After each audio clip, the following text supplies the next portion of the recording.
by very talented poets.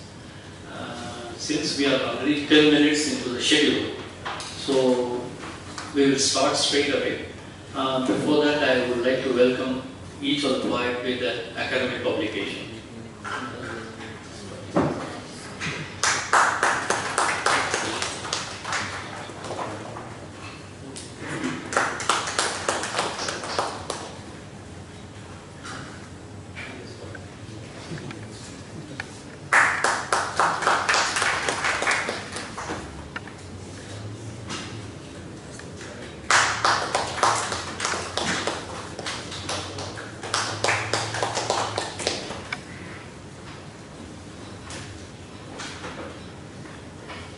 We will divide the event.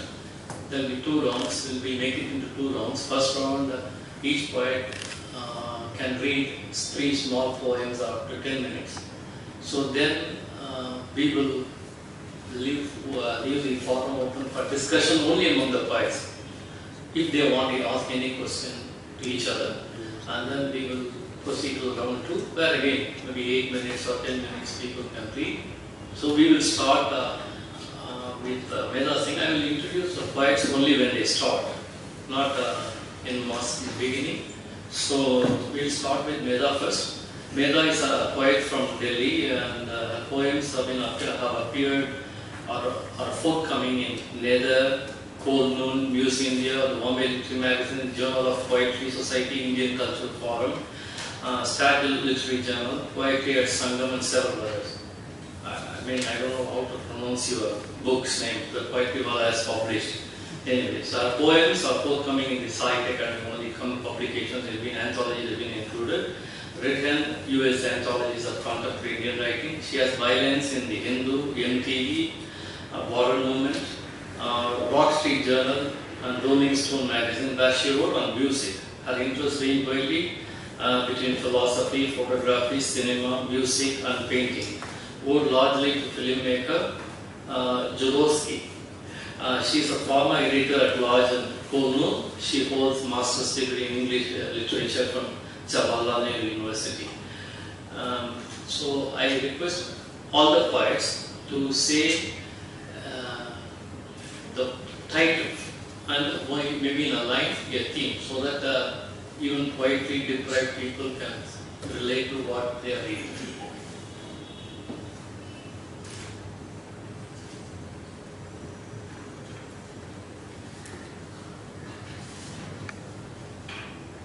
Medha, we'll start with.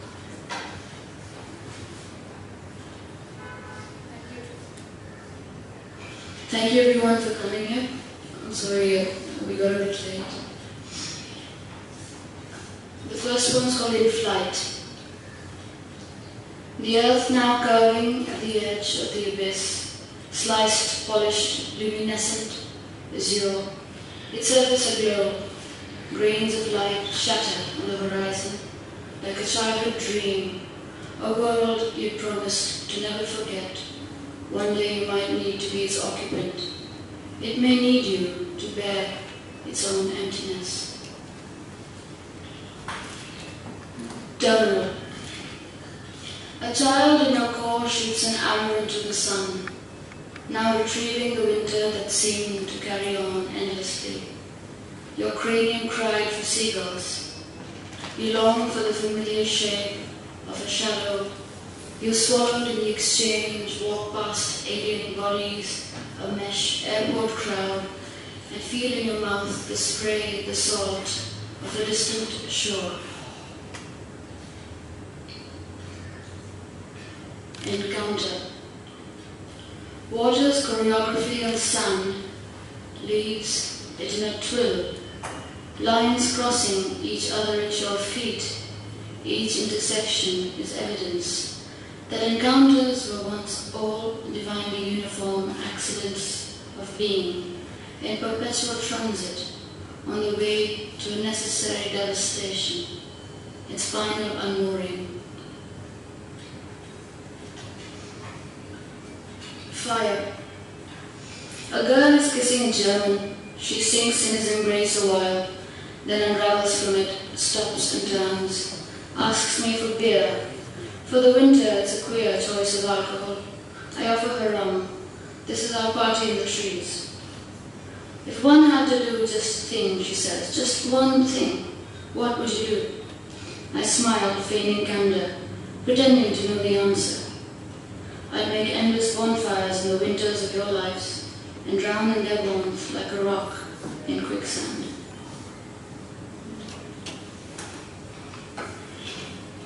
Father, dream. Father, a centaur galloped into my dream, still reprimanding me, a familiar anguish. Remove the large mirror above your bed. It's making you messed up in the head.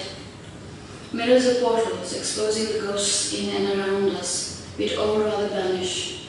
Ones that suck the spirit from your flesh, your body hurtling towards imperfection, constantly in a state of decay. Death is final forgiveness. So, this is life's final grace, the body in decay, how the mind sophisticates. You don't have to scold me to feel needed, Father. We miss you anyway. Need you the same. His equine ears prick up, he disappears in a fist of black smoke. The dream's over. I'm trying to hold my breath, lest it leap out of me too. Inconsolable. I'm inconsolable.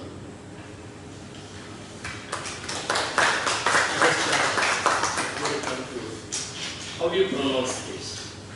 Ecdysis? Ecdysis. Ecdysis, which language is it? This is a Greek word which is written in a Latinized form. Okay, we were all searching Latin. What the name? It's a Greek word. Okay, thank you. Now, Souradeep Roy. Souradeep Roy is a poet and translator currently living in Delhi. He works as part of the editorial collective of the Indian Writers Forum, which manages two websites, Indian Cultural Forum and Tuftubu.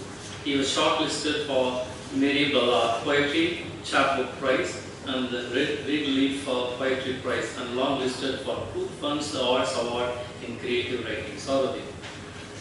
Thank you very much. I read 2 short poems. The first one's called How to Make Love. First, look out for the blemishes, excavate imperfections. A pimple here, a sesame there. Kiss them, better, lick. Next, smell, smell well. Try and make love through the nose. Exhaust yourself. Then, sleep. Her back against your face. Follow her breathing pattern, the cadence of a diaphragm rising and falling. An imitation as good as the ideal. Don't make Plato unhappy. Struggle and then fail. Fail well. Better if you fail better. Good cliched relationships are lessons in failed continuities. So for the last year, I've actually worked more on translations, and I've actually spent so much time with them that I don't really feel they're someone else's poem. I feel like they're as much my poem. So I'll actually read a translation. It's a very short elegy, because in the later half, I'll actually be reading a longer poem where I'm trying to deal with or understand death. This is a poem by a poet called Shubhra Bandopadhyay. He wrote this book, Chittabad Shahar. It's actually written both simultaneously in Spanish and Bangla, in the way, say, for instance, Kolatkar would write both in Marathi and English at the same time. ঘুমিয়েছ শব্দের ভিতরে বাবাকে জলজ বিকেলগুলো স্মৃতিতে মিশকালো রাস্তাটায় ধূসর ঘোড়া তার সাথে শরীর পিছিয়ে রয়েছে অজস্র সোনালি ফিতে আমি আস্তে আস্তে দূর থেকে বলতাম যাও আর যন্ত্রণা পাওয়া ভালো না তবু সে জেদ নিয়ে দাঁড়িয়ে থাকতো অশক্ত আকাট সোনালি ফিতেগুলোকে তার অন্ধকার বুকের ভিতরে পাঠাবার সেটি আকুলতা আচ্ছন্ন পিঠের ভিতরে সামনে স্থির কুয়াশা ঘেরা কালচে সবুজ উপত্যকা মাঝে মাঝে ফিরে দেখা আমাদের দিকে ওই মাঝখানে সোনালি ফিতেগুলো পুড়ে যাচ্ছে বিকেল 5টায় November mass you've slept inside words for my father. The memories of the evening spent along lily pads stay afloat in my memory. In a pitch black road, there's a grey horse. Countless golden strings are tied to its mane, its ribs. From a distance, I used to whisper with a lot of caution, "Go. It's not right for you to feel any more pain." You stood where you were, stubbornly. There was such yearning to send those golden strings inside your hollow chest, inside your comatose stomach. The green valley, tied to a grey mist in front of us, turns and looks at us from time to time. Those golden strings are now in the middle of the valley. They begin to burn. It's 5 in the evening, November.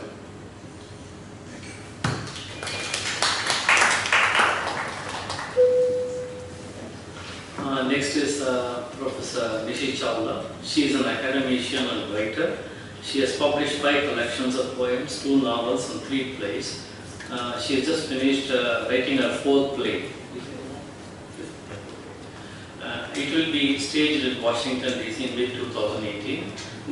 Professor Chawla holds a doctorate in English from George Washington, DUC, USA. She has also done a 2-year postdoctoral studies at Johns Hopkins University in Maryland. She worked here in Delhi. She worked in Delhi University and before 20 years, and before she went to US. And there she taught at the University of Maryland for 15 years, and she is now the faculty of Thomas Edison State University, New Jersey. And Professor Chawla will read a poem from a long poem on Himalayas. And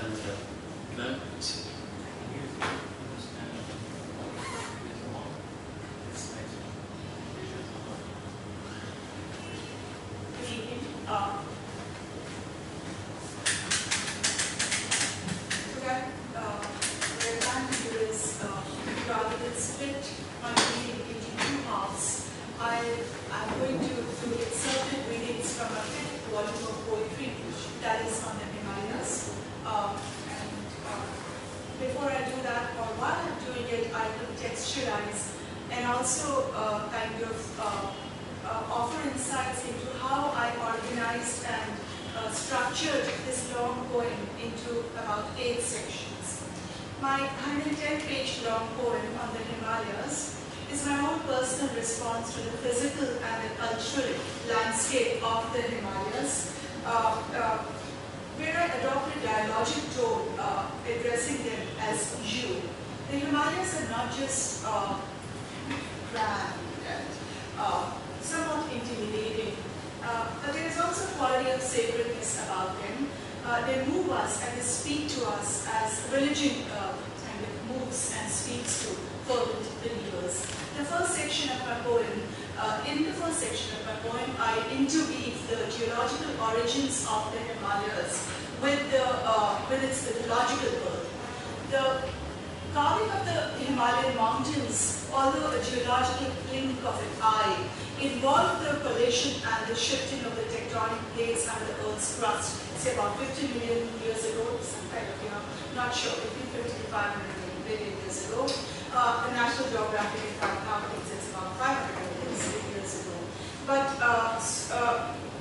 the continental plate so kind of crumpled as the Earth's surface shifted and deformed, so to say, through lateral compression. This process is called orogeny. The Himalayas, as we all know, are a young mountain range and its terrain is perpetually, so to say, evolving. It's this enigmatic character of the Himalayas that has, so to say, made it, that has inspired so many legends and myths that are associated with it. I'll just read excerpts, so to say. In being tall is being splendid. You loom large in your largesse, rise high and bold, covered in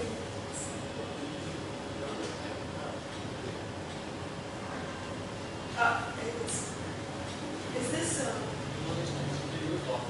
in being tall is being splendid.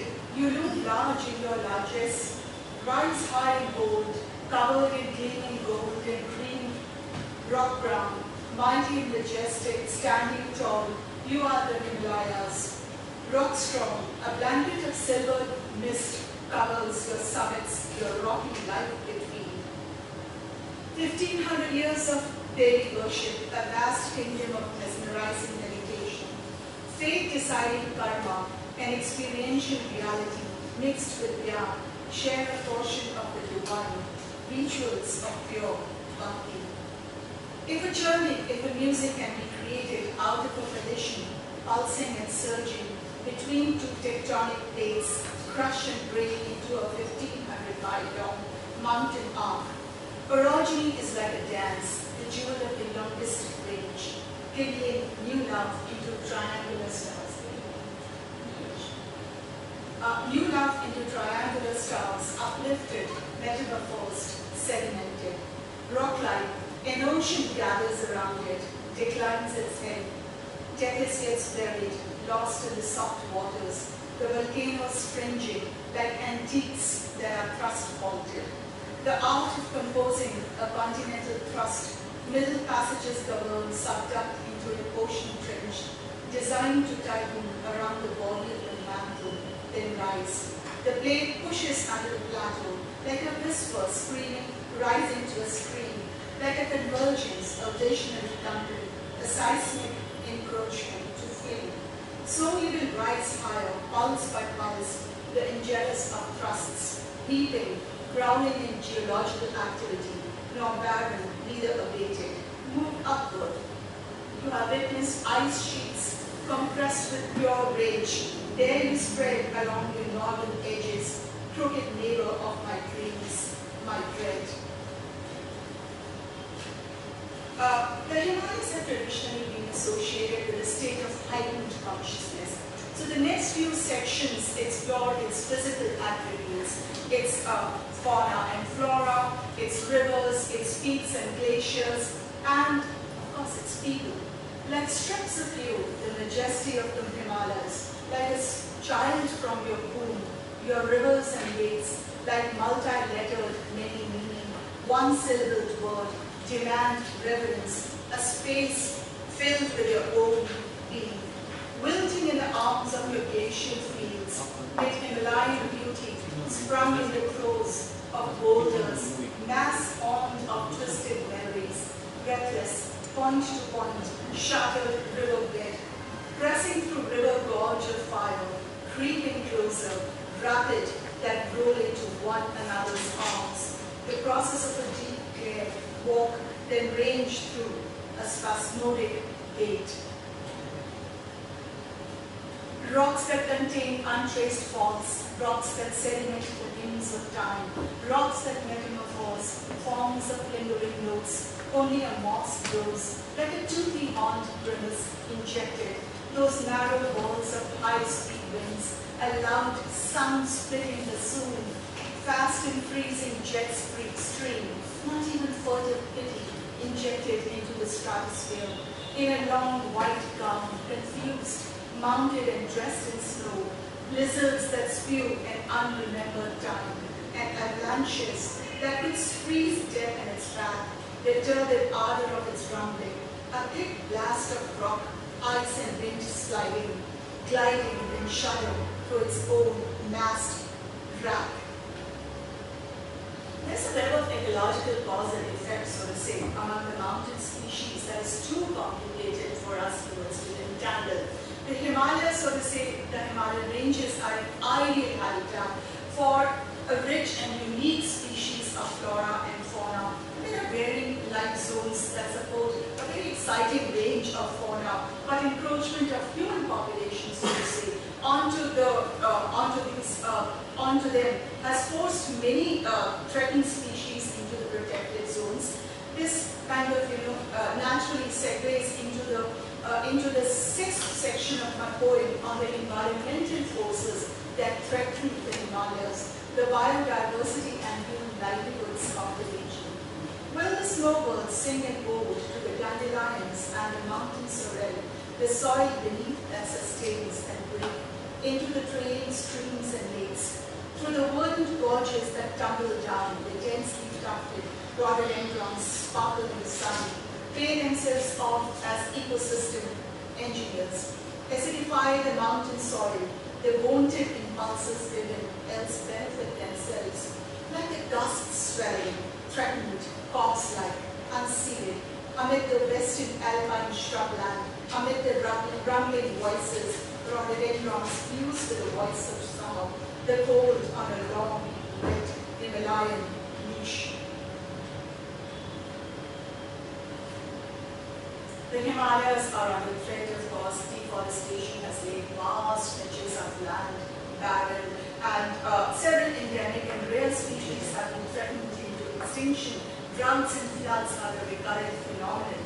Although astoundingly rich in natural wealth, 70% of the natural habitat, so to say, has been destroyed by floods, so to say, by threatened by anthropogenic, so to say, man-made impact and climate change. Conversion of forests on the Himalayan mountains to agricultural land and for developmental purposes, so to say, the exploitation of the forest for fodder, for fuel, for timber, has in fact, they are the main threats to biodiversity in the Himalayas. The creation of numerous dams without proper and due, so to say, environmental impact assessment has also led to vast submergence of vast arable lands, to flash floods, to so to say other biodiversity hotspots. Climate change has also contributed to, of course, accelerated glacier retreat observed in the Himalayas.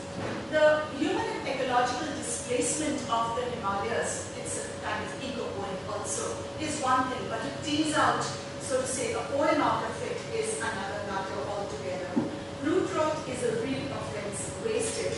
Human life supports it as much as pathogens inducted accurately into the grand scheme of exposed or snapped conditions that attack and corrode, coffin them, just as the human soul becomes compressed, shrewd as fungal pathogen gulch, piteous, eat, no pause, then eat.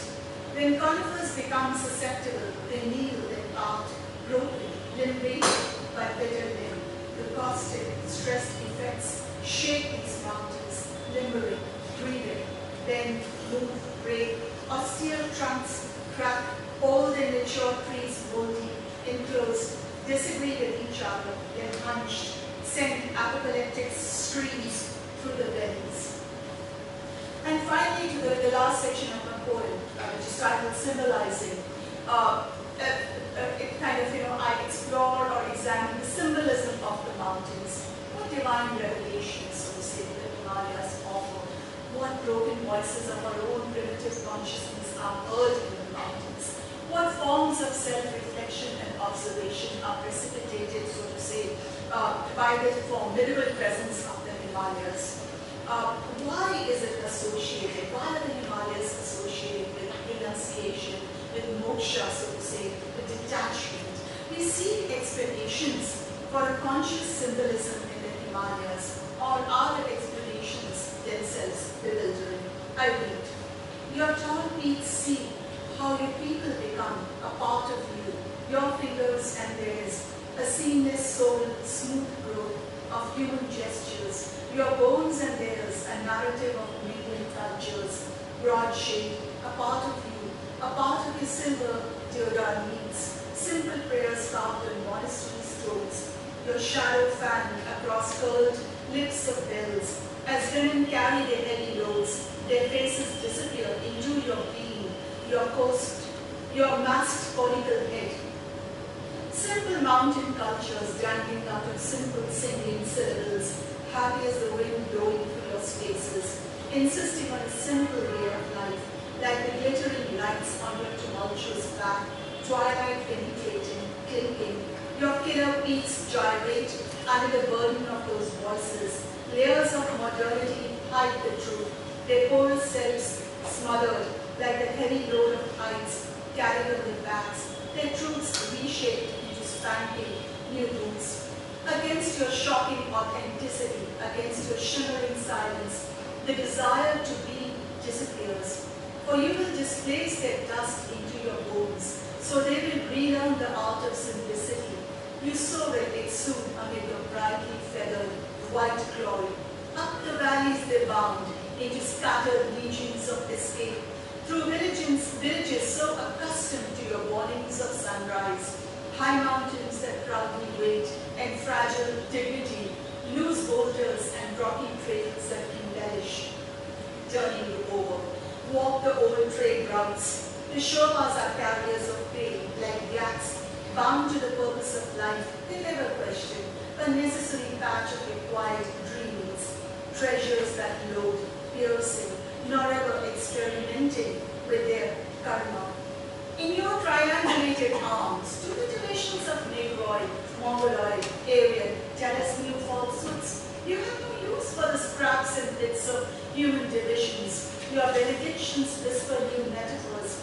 Surrender like the last flare of the sunset. Start from absolute scratch, creating and singing folk songs. Did you break up the muskrat? Did you breathe in the bright sunlight when Kashmir gleamed? Saffron and born Buddhist medicines melded. Baltic folk songs produce quivers, tearful eyes. When Buddhists and Muslims unwind, you will sit there, quietly watch Bodhisattva image light. Your dreaming eyes listen for something deep inside the essence of Ladakhi songs. The winds ripping and moving with so much love longing through your rocky sternum revived. Whether a way of life remote and impoverished, what connects the tapestry of non-attachment, struggle and survive, neither bitter nor joyous, a tapas way of life that seeks, give trust nor consume it in messages colder than the shapes you represent, crawling high. Why would we come to you to renounce when your shapes multiply in the hushed silences of your ice-capped fight? You dare connect new bridges that stretch from earth to heaven. Down the mystical steep path, resonate with the spirit of conquering, of consciousness. Once gazing at your verticality, like a stoplight of multiple centers, your sepia-toned colors, adrift in the striving, centeredness, navel-centered beams, high point of cosmic strength. If it means what it means, your vertical body staring in silence, eternal. Prophesize, sacrifice, foreshadow. Your kind of prophecies carry an atmosphere of collaborative possibilities. Like a new path of dreaming, gleaming, unknowns. Your heights a mirage, like sedately blossoming powers, page turning back, eternity unguarded. Like eternity unguarded, you have worlds out there, sprout innumerable seeds. The bare spaces between your mountainous dreams imply an unkept sacrality. Follow it always with your intent look, eyes that dare, your tumbling rocks cannot hold. Your star-stuck blazes smeared with your milky white nipples, unslept with snow-covered fields. What nakedness stares down? Is there an afterglow, like separate lives would make this wince so much dignity we too could rise? Or should mountains of intention, what elaborate towers would you breathe with the gesture of a dead, brilliant force of intention? Or is it invention? The fluidity of a golden eagle. What soaring heights would you move us toward, sage, or the virtue of what symbol?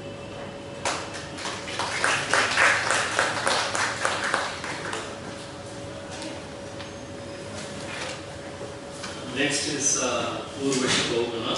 Her debut poetry collection was selected for 2017 Emerging Prize Biangi Neru Kumatatil and will be published in late 2018 by the Great Indian Poetry Collective. Her work has been recognized by Chawla's India Trust Fellowship, a Sangama Fellowship, and an Eclectic Arts Spotlight Author Prize, Toto Award for Creative Writing, and the Big Bird Poetry Prize. Her poems have appeared or are forthcoming in Orion, Soft Blow, Nervous Breakdown, Eclectic Magazine, The Fourth Weaver, Body South Review, Kitab, Jaggery, The Four Quarters Magazine, and elsewhere. Her writing has been anthologized in Aquantus, Psychic Books 2017.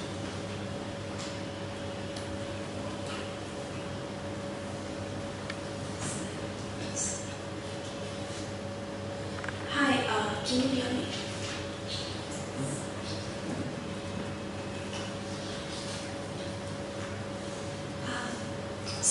first poem is about when I was working in Bombay. I didn't know very much about the city when I moved there, and the building that I worked in, when I walked out of it in the evening, I used to go to Elphinstone Road Station and catch the train home. And usually I was very used to waiting for 1 or 2 trains in order to get on because they were always so crowded in office hours. But one evening I got there at exactly 7 or 7 p.m. and I noticed that all of the men sort of like stepped back, and that was the first time I encountered the ladies special, which only women get a call on to. And so I used to get out and work every day at that time and catch that train. And one of the things that I found interesting about that train was that the only male persons you ever saw on it were young boys who were selling things, or just young boys who were passengers. And I thought that said really interesting things about how boys, before they become men, can occupy spaces with women in them, and can do so without being intrusive. So it's called Bombay Trains and Boys. In this city, boys alight from trains like birds, seamlessly from stillness to speed. This is their inheritance, to be creatures of flight. They pedal earth between friends and sell jasmine in the ladies' special at 7:07 p.m. When they are men, they will ride in the general compartments and swing their bodies from the sides. But for now, they are boys, and they can sit with the women.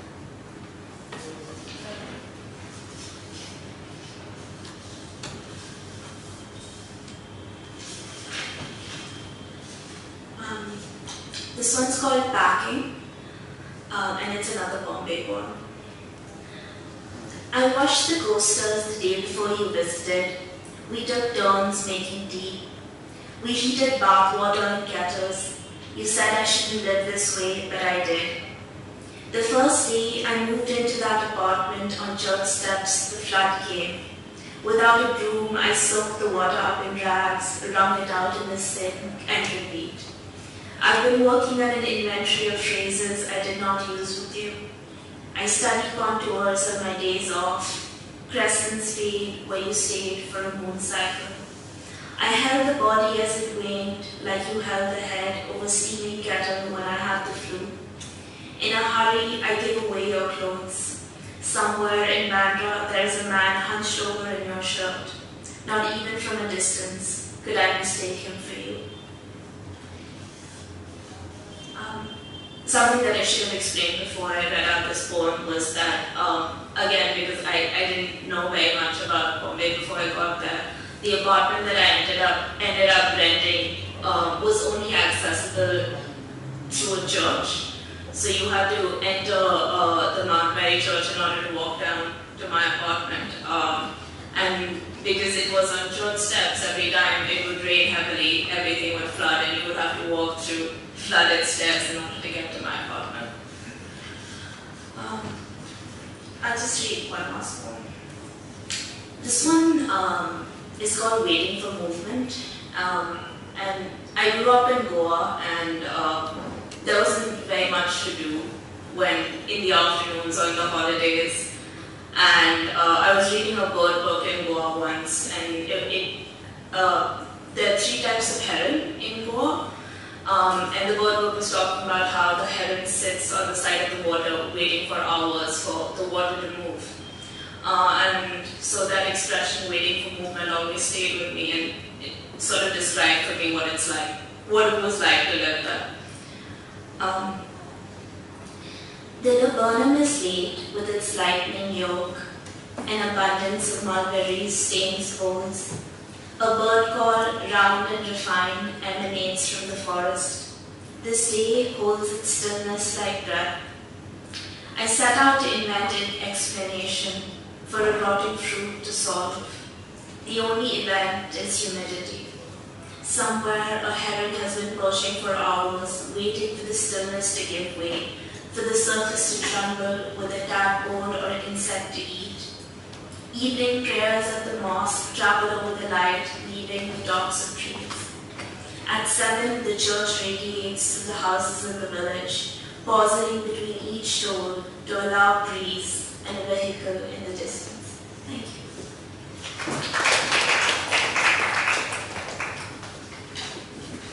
Next is Rohan. He is the author of Slow Stopple, winner of Emerging Poets Prize in 2015, published by the Great Indian Poetry Collective, and a forthcoming chapter of poems Jurassic, slated to be published by Akademi Press in 2018. He was 2016 Ramadan Made Poetry Film.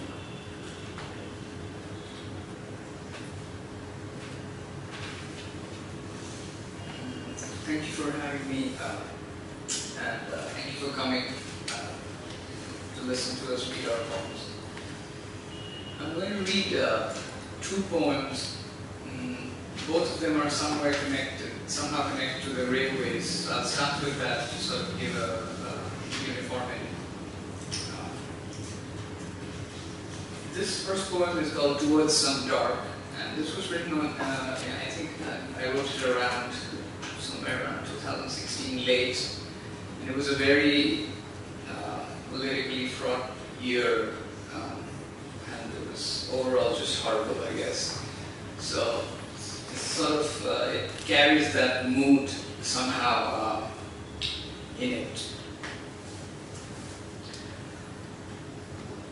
Towards some dark.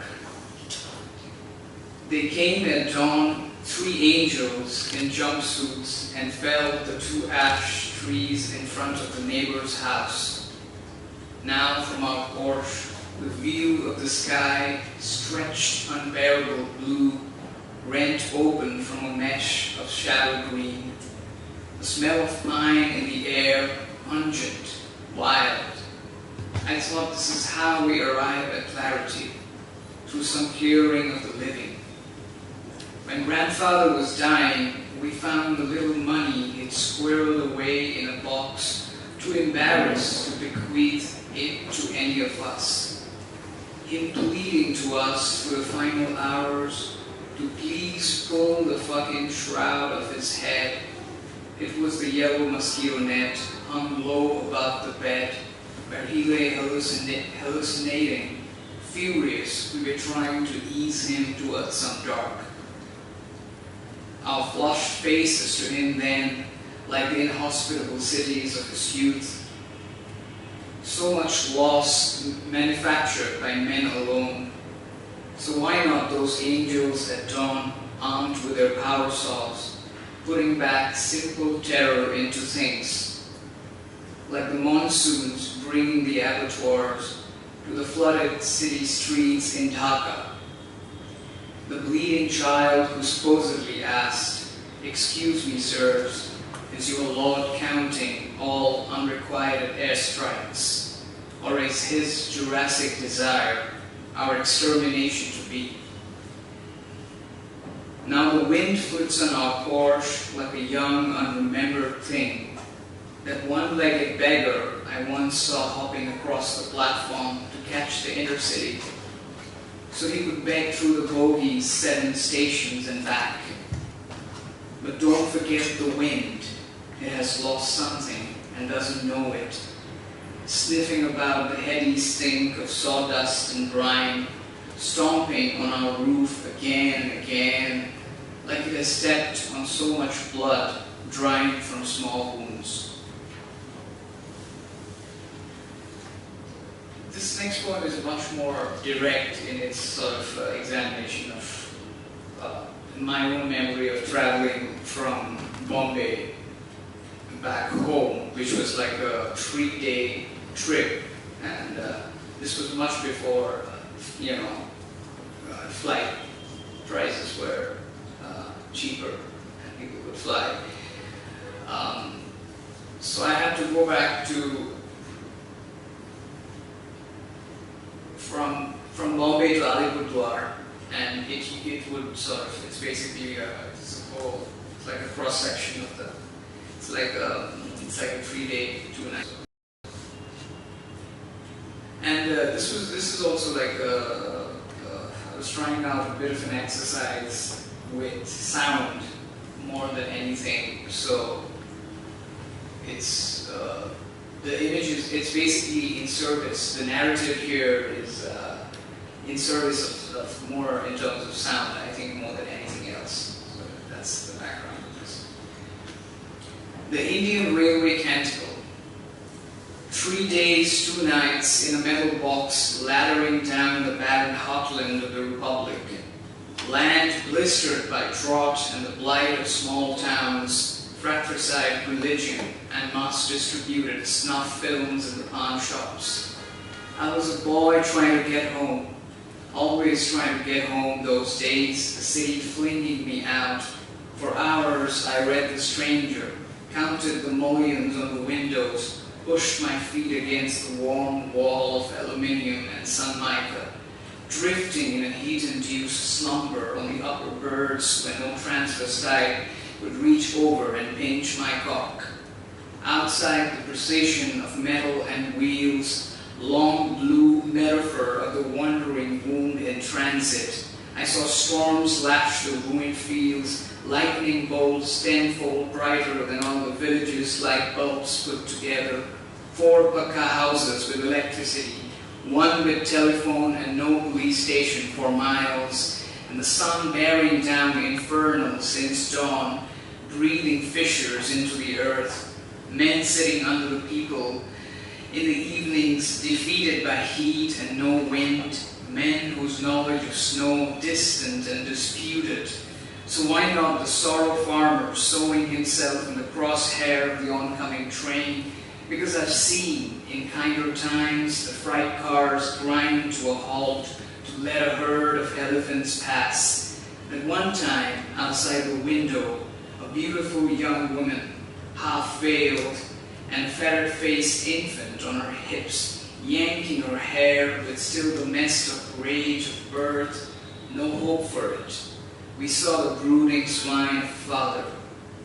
The young men in the compartment each looked on, disbelieving at first, jealous of the idiot taking her home, and all at once saddened by her beauty.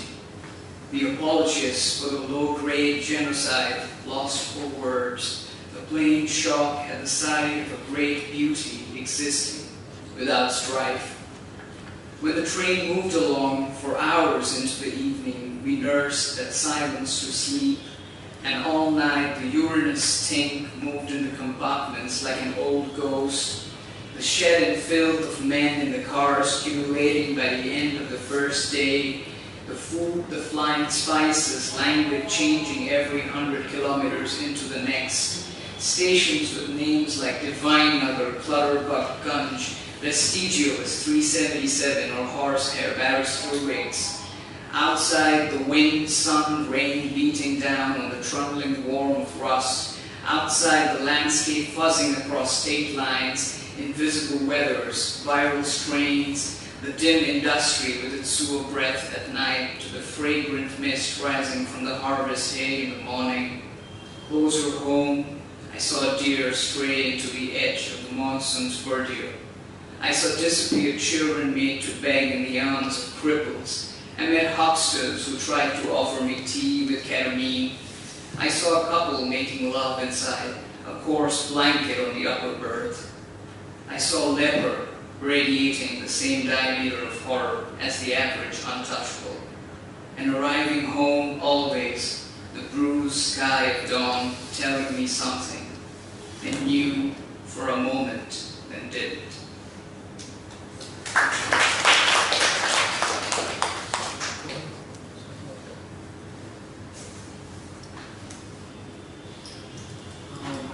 That's a wonderful one, Rohan. I see a lot of new faces here. Maybe first time I'm seeing them at least. So I would like to say that maybe there are other organizations. Sahitya Akademi gives a lot of scope and stage for poets, especially young people. Last year we organized about 173 poetry readings in 24 languages throughout India.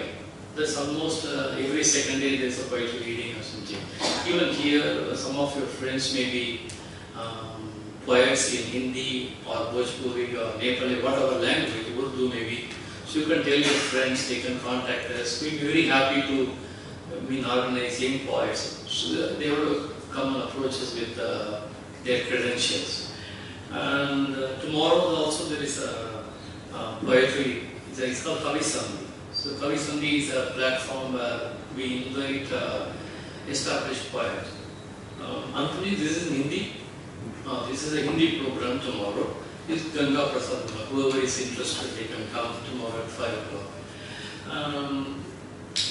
So before going further, so now I'll come to you, my observation later, towards the end. Whether this is one thing, the final grace, the expression. Especially in modern poetry, it is always dark.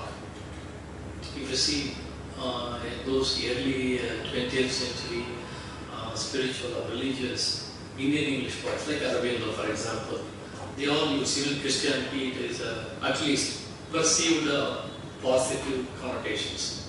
So maybe 1930s onwards. So why do you think it is so? Why final grace is dark? I'm having a little trouble understanding your question because the phrase is not actually used here in a religious sense. I mean, there is a kind of fatality in the poem that kind of trying to experience death, not in dying, but the passing of a close one. The idea of a final grace is like it's the last consolation. I think you have to. You're engaging in something very real. We all have to.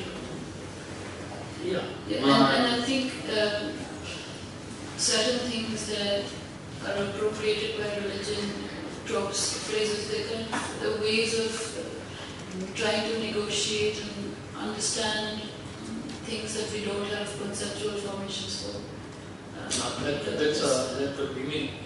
understand what your usage here is, but a lot of young people also, even established poets, not only in English, in other languages like Tamil or Telugu, so when they use, maybe what you are saying could be the reason, but not even in a religious sense, but the final grace. When you move into Christian concepts, yes, I understand where it leads to, but it's always connected with dark, some kind of it's something which is there. I just like to add, I went to a Christian school for a while, so if something like that turns up, it is unconscious. So not you. I'm just seeing a lot of poets are using that sense maybe. And so I'll ask now Urvashi to maybe you can take 8 minutes.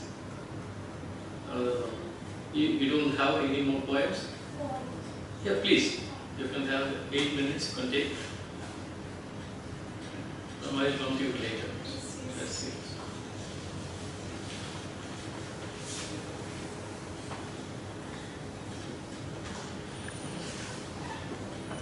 So this next poem was written after I read, I've forgotten the exact statistic, but women suffer more often from headaches than men do. And I just began thinking about how true that was just in terms of my lived experience, like how many women I hear of who are laid up with migraines or just other kinds of headaches and what that takes from them. And so this is a poem called M4. Lying down in a dark room with a headache is a kind of female history. The curtains drawn and the children tiptoeing, even the ones we haven't had yet.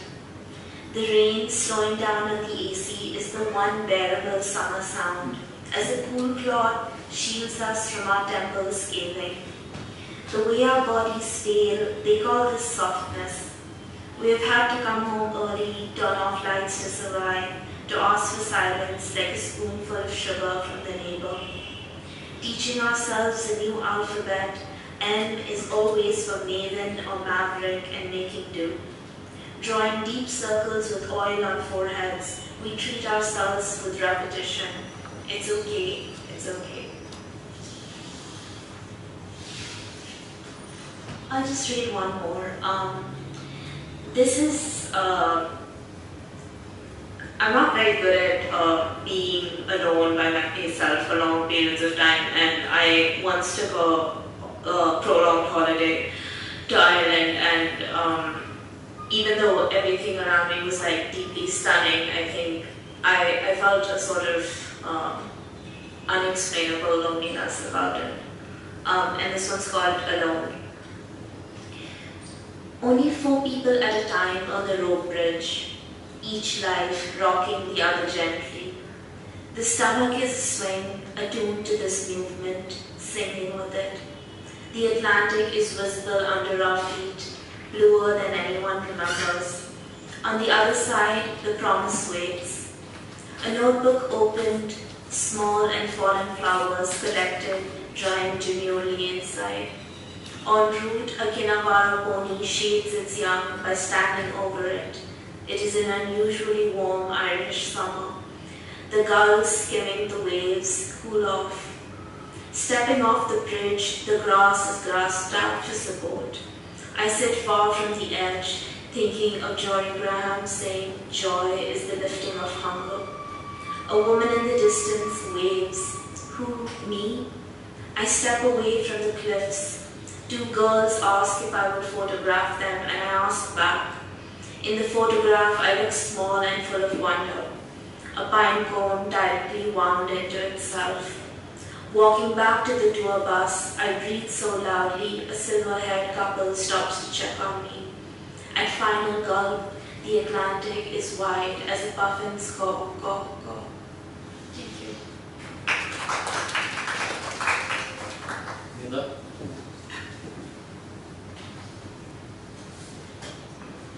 I'm going to read 2 more poems.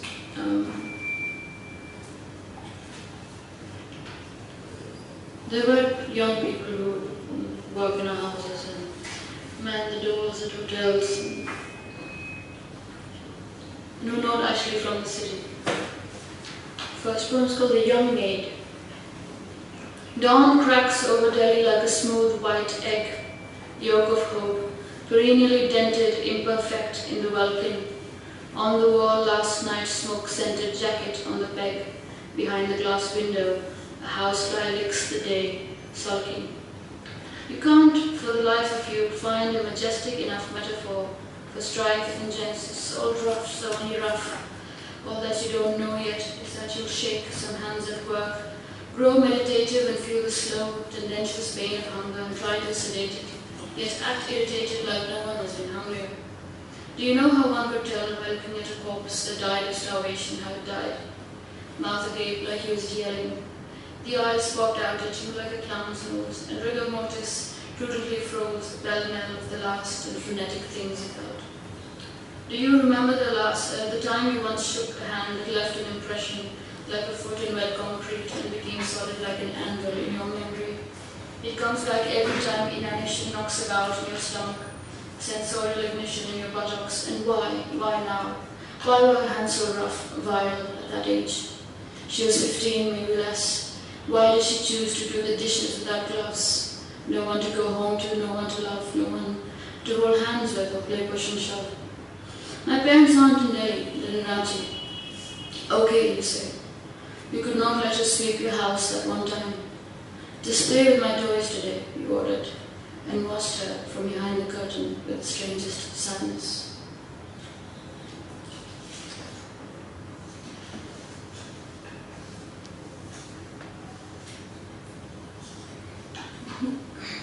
This poem is called Hero of Despair. It's the last poem I published. It's in 5 short parts. Hero of Despair. 1. The squelch of the sword. In this desiccated country you find a child has a runny nose, a tepid flower slung like a pen in his hand. His breathing growing, ponderously billowing as dust swallows his time-worn ancestral land. How many years snuck by as the squalls of July were unhanded upon his bleak sorrows. Each shower fell later than the last, and he then stopped as he turned 18, aghast. His nose grew parched, caked in dry bleeds, his throat burned moistureless with the rain summer heat. The earth openly cried, bore his chest wide, starved, for there was no feet, such death, no harvest, no shower, no relief, no welcome deluge of gingham rains, zephyr licking the undulating fields of rice, of cotton, of barley or wheat. He attempted to recall the old ways and blue golden hours of light. The squelch of the salt filled his last days without a fight. So wet, posed no threat, no tawdry landlord to impose some sodden exasperating debt. His back broke, tilling the field, tottering behind his father. No respite in offer, no rest for the wicked, none till the sunset, the golden hour, wont to be followed by a simmering pyre, some of the smoke. Night fell, curtain call, carrying the scheduled thaw of flesh beneath friendly seraphic showers, rare by the year, until it was time for sleep, nothing beyond that hour. Another morning waking fresh, dawn broke upon the empty land, touched by the pitying hand of a passionless wind. His father, a farmer, a mere man, hung himself from the ceiling fan. The nightmare. Man of the house, boy suddenly to man, boy furtively inside man. One night he woke from a sad little dream, catching his breath. Calming himself, he lay awake in bed, face deadpan, then a palm to his sweaty brow, he profusely wept. No money, no food, no grain in the mill, none to foot the mushrooming bills. Between one sweaty palm and the other torrified, all that was left were the remains of a future one may only endure, can't rejoice, bereft of quotidian joys. Instead, one accepted life's chores. The inherited life, alas, couldn't be ignored. The decision. What to do but to move to the city. There he is by the door. A family broken makes him less giddy than tall concrete. A bellboy at the towers clutching at some currency. Rigged out in costume, some remnant of the Raj. No real shoes, not much by way of cash, though no self-pity. Duty. He knows what he really wants. Always a distant mother in his mind. Always sick with worry. Mother, the eternal mourner, mourning forever on behalf of those who didn't. Over what's been born, lost, to time's torrential assaults. Call to return. The phone rings, the village's call. He answers, offers consolations. Ma, I have a good feeling, despite everything. Cautiously he sets his hair and combs away his daily despair. This winter the sun will be low. This time he has much to show. And he thinks, this October, I'll buy her a sari and tell her not to worry about the cost. Thank you.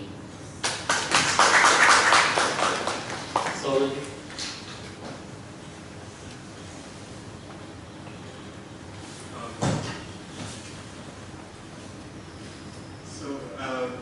These are slightly longer ones. I urge you to stay with them. It's part of a thematic. I've been trying to write poems with some kind of thematic clarity and sort of trying to pre-decide the poems before I write them, or at least pre-decide the theme. So the first one is called, and it's all part of this thing that I like to call A Brief Loss of Sanity. This one's called A Fragment. In this poem, as I was trying to understand or put depression into words, or my sort of breakdown into words, I was still working in the lyric form. And the next one that I read, I move away from the lyric. But this, here I was still trying to grapple with the lyric I. 1. Last winter, I had begun to dream. It was cold, and like the first winter in this city, I tried to conjure a sense of some home from these yellow street lamps, which then, during my first winter, came rushing past the hostel window. It was perhaps the failure of association that led to this, the dissociation of parole to land, the confusion of dreams with insomnia, language betraying the word, a sense of rootlessness. The meaning of the color yellow began coming closer to homelessness, closer to the street where it originally belonged, where I originally belonged. To put it briefly, last winter I began to feel scared. Scared, to be more specific, of sleep. Is there a word for it? Maybe some kind of phobia? It's been a year and I'm still looking for that word which can complete this poem. The kind of word that can explain most perfectly the kind of fear I felt. A word as weighty as the weight of insomnia. Really, a search for that poem led me to these words which you now read. This poem is not that word. 2.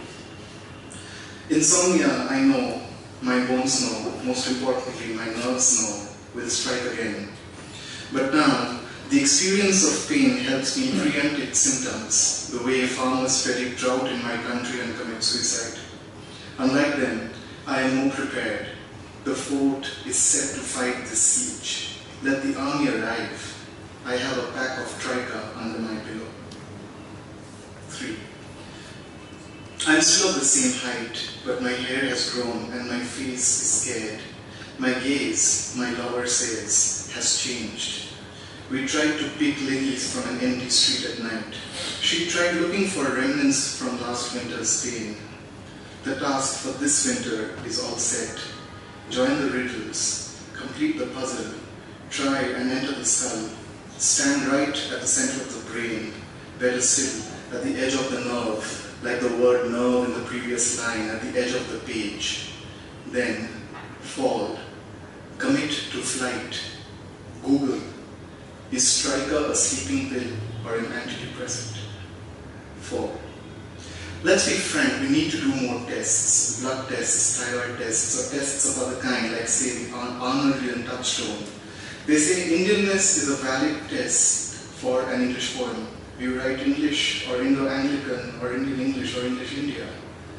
Last winter, I was not prescribed escatoplam. Instead, I was prescribed Nexito 10. It's Indian branding. 5. Depression is actually a civil war in the central nervous system. Depression is language on strike. Last winter, you see, I could not write a single line. Medication is curfew, the perfect punctuation in a long drawn-out sentence. Therapy, by the way, is bullshit. 6. What is mental illness? Hear ugly whisper. Kill that nonsense term and kill it quickly. 7. I carry with me the savage detectives. I carry with me the red and the black. I carry with me Jejuri. I carry with me Arvind's collected. I carry with me lines, scissors, sounds, leaves, rooftops, squirrels, some spoiled eggs. I carry with me your naked lonely hand. I carry with me the tall, lean frame of our memories. I carry with me the shame of pain.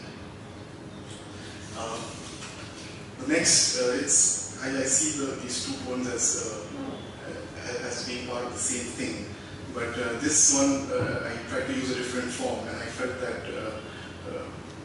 I had to move away from the lyrical eye and see if there are other ways to write about this particular theme. And I imagined this as a radio play, and I've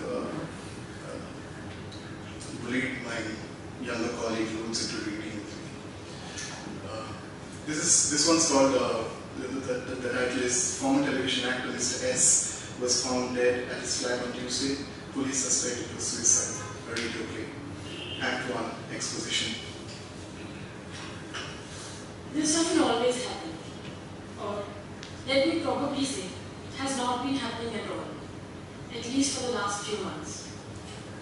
But, on some nights, when the ball clock gets louder, maybe not louder, but definitely clearer, the lines come back, and he mutters.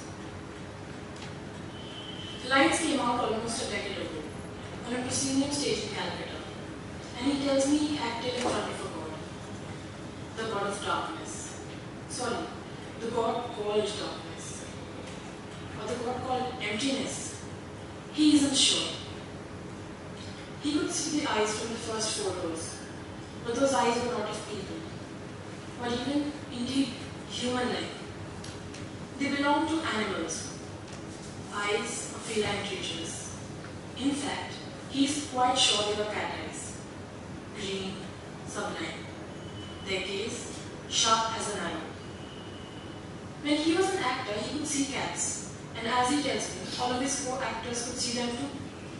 The gods, in this part of the world, or at least in the place where he performed, were feline.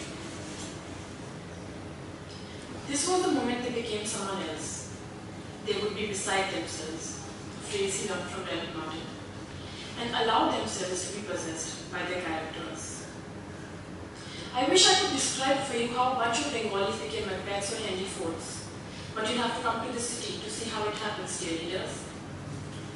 These things, like many other things, can't be contained in one poem or understood in one reading. It requires multiple visits. I have a nice title for a travel story. How a bunch of middle-class men and women spend their lifetimes without pay and transform into worshippers of cats every evening at the Academy of Fine Arts. Act 2. When Souradeep, just make it very short. We have only 15 minutes. He has to read. Alright, what I'll do is I'll basically read the next act, and which is basically Act 2. When the lions come back, they come back like the sea. I try to remain normal, not let my mania take over me. I think of snow, not the sea, snow. If you see him now, you'd be surprised to see what a fucking monk he's become. 2 years ago, when the bout came, followed by months of mania, I realized what I was. I was beside myself. It's okay. The lines have left. I have stopped mumbling. Writing this poem has calmed me down. The clock ticks. It's 11:15. Good night. I'm dreaming of cats and their eyes. Cats all over my body. Chants of Hail Macbeth, followed by Amal Bimal Kamal, Ibom Indrajit. The problem, I will tell my therapist later, is that I have no control over sleep or dreams. Is there a way you can put me to sleep? He nods. That's what our doctors do. They never say a word. Fuck us. The Same same. words is chant. Amal Bimal Kamal, Ibom Indrajit. Amal Bimal Kamal, Ibom Indrajit. Indrajit, Indrajit, Indrajit. If I kill myself, give me a stage. Let me perform in front of those cats once again. This is my prayer. I pray to thee. Thank you.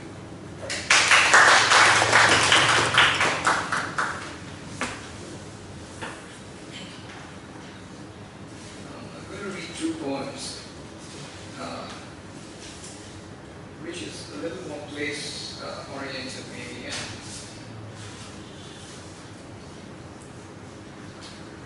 both of them sort of circle around where I'm from.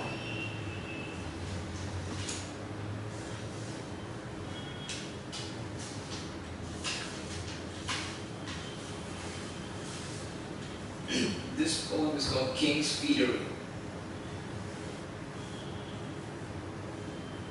It's a poem inspired by a bunch of films, so you might find some references, pick up some references from films, especially from Bahuguna.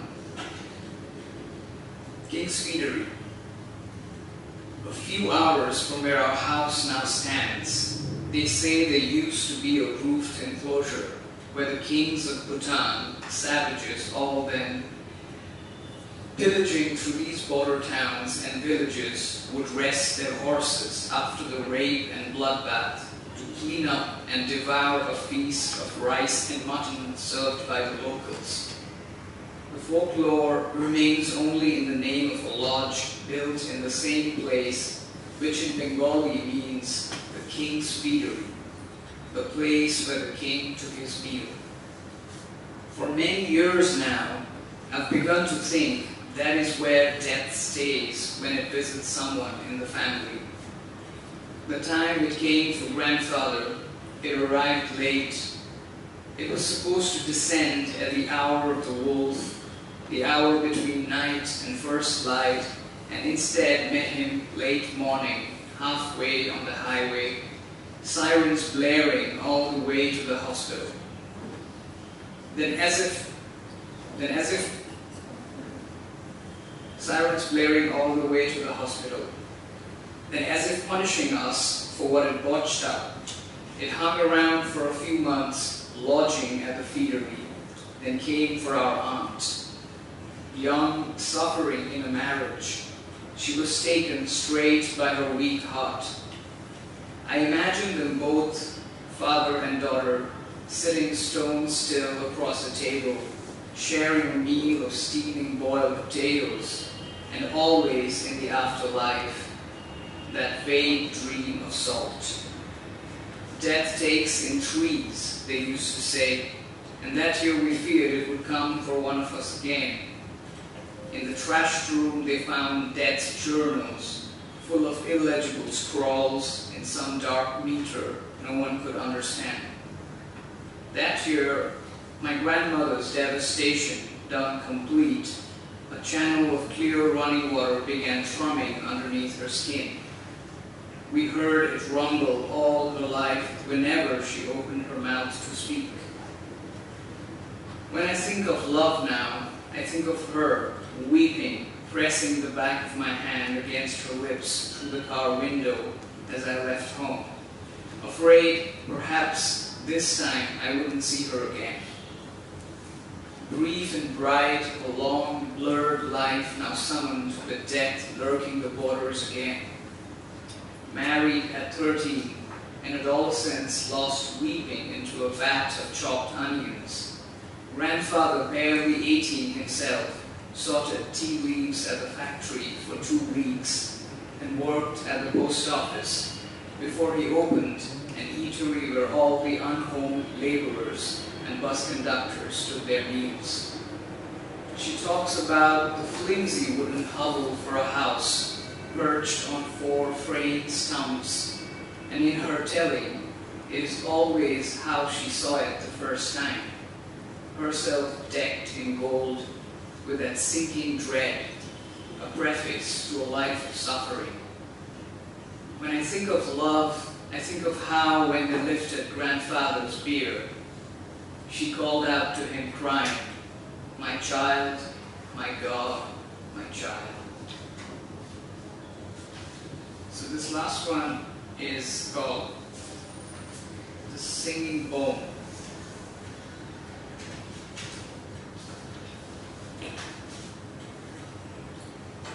All night I was kept awake by a groaning truck making rounds on our street. In the kind of dread it awakened, I thought of the shamans that came to the valley at night, circling the boarding house I lived in as a schoolboy. That same odd tenor, the music of human bones, the malignance they claimed to ward off, matched in the dark notes birthed in marrow-hollowed shin bones. I was there again, the echo chambers of the creaking bamboo grove where I smoked my first cigarette. Before the skin mags full of orange women, I once saw an old hag stark naked on my way back from school and told no one. The army of deaf and mute in the village who communicated only in obscene gestures. The lonely daughter from the herbarium who wrote letters to boys about friendship in a hen's scrawl. The house I lived in then has now been replaced by something modern. Architecture standing in for a woman's death. The husband's slow breakdown, course for months. The clocks telling him to jump off a cliff. The second marriage hurried in mourning. All of this happened after I left town. The black seed of lunacy sleeps, grants passage around it, then swells to its fate one day. And to think all my fears then were made of snakes and rabid dogs. Everything depended on them granting me safe passage through the harvest fields of hay. Everything depended on them granting me safe passage through the harvest fields of hay.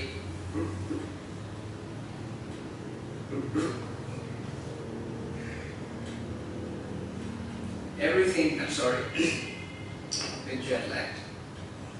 Everything depended on them granting me safe passage through the harvest fields of hay,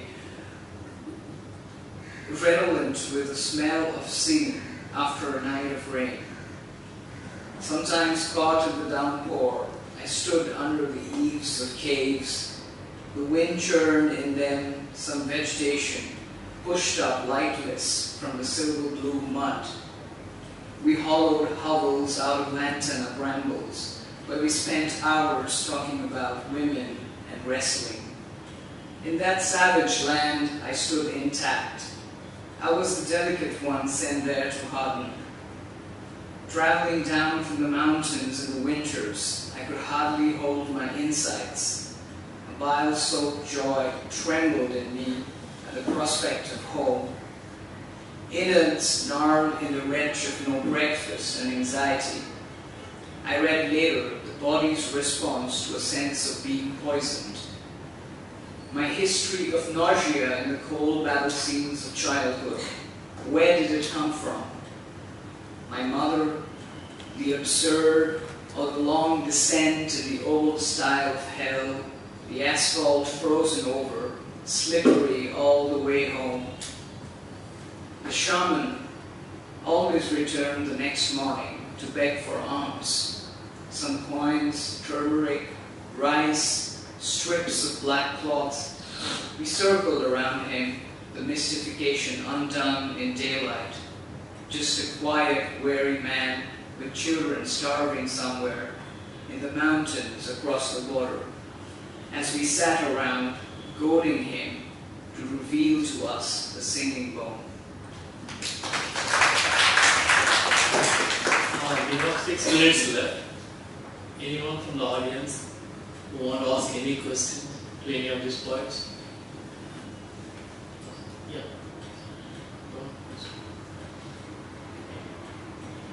Thank you for this wonderful opportunity of reading my poetry along with 4 wonderfully accomplished, very young poets.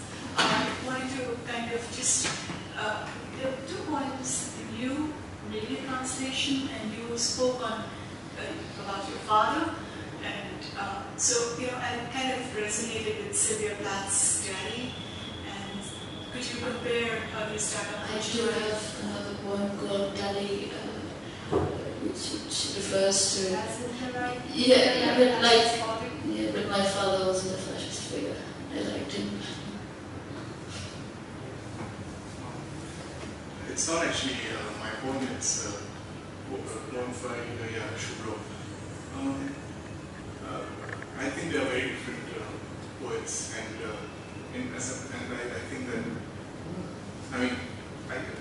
from my reading of his poems, he's completely trying to move away from the lyric eye. He's trying to completely take the poem away from the persona of the poet, and he's trying to do something else. And the last 2 poems that I wrote, in fact, like translating him, I think that sort of influenced me also to try and move away from the poet who's a prophet, who knows things. I thought that it's important to think of the poet who maybe doesn't.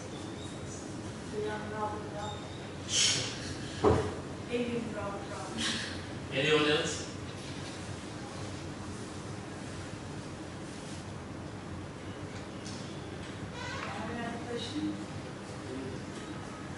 Yes. One last question. We'll conclude that. So a lot of irony in your poetry. It's always such an honor, such a privilege to listen to such wonderfully accomplished young poets. Just could you comment, any of you could comment on the importance of irony in poetry? Maybe vis-a-vis technique, or maybe vis-a-vis matter content. It's okay. If you don't want to discuss here, after tea, there's a cup of tea you can go. Just have one thing to say. Yeah. It should not be the end goal. You can't keep being too flippant. It takes the seriousness of your work. So it's not that important, I'd say. One shouldn't be afraid of being serious. It's not so important to me, at least. Absolutely. Question of irony, I think, is once again it's important to conceive of like what is the irony for? Who are you using the irony, and who are you directing that irony to? And at least in the radio play that I wrote, I was very conscious to make sure that, this sad poet, I can consume him, and I can do that to him in a way that doesn't hurt his sensibilities and yet can have an effect. And I think it's important to remember that there's something with the lyric and the I and the great poet which comes very close to a kind of fascistic impulse, and it's important to try and move away from that. So thanks to all of you for coming here all the way, maybe from different parts of the city at such a hot weather, and maybe next month we will try to give opportunity to another branch of young poets. As I said, in case you know any of your friends, relatives who live in or around Delhi who may be writing short stories, poems in other languages also, you can